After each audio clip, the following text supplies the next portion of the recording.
Hi, in this video I will be showing you how to do a maintenance on oil check valve. Oil check valve is used on W32 Alcan W32 air compressors.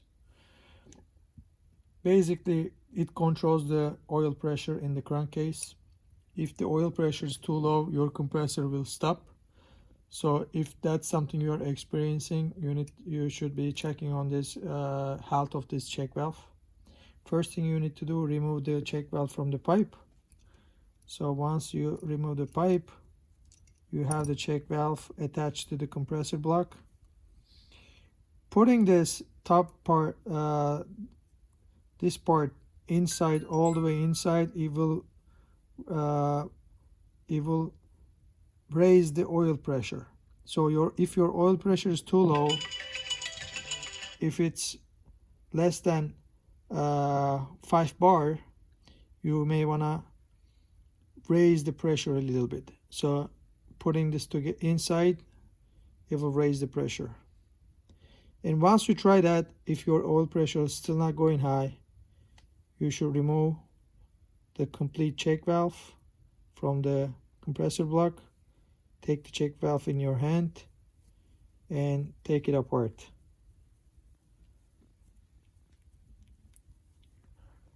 Once you take it apart, you will see the pieces inside. Make sure you don't lose them because they are very tiny.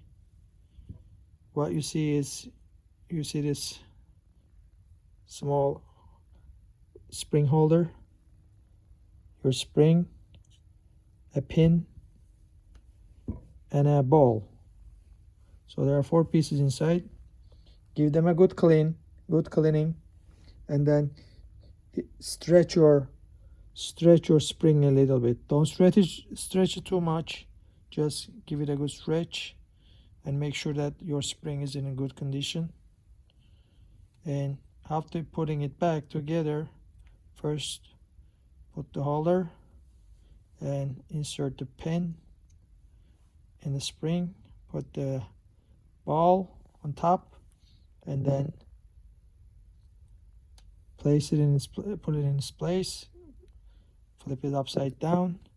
Now you need to find the sweet spot that it goes in. Once it goes in, you gotta squeeze it a little bit and have the threads catch. Then your check valve is put together again, all clean. Now you can install the back on the compressor block and install the pipe and give it a try. But when installing the pipe, make sure that you're using the 14mm wrench. That installing the pipe, you don't want to extra force this part of the check valve, so make sure that you use some counter force using a number 22 wrench. You gotta hold the check valve, then install the pipe. Once you're done, you should be ready to give it a try. Thanks for watching.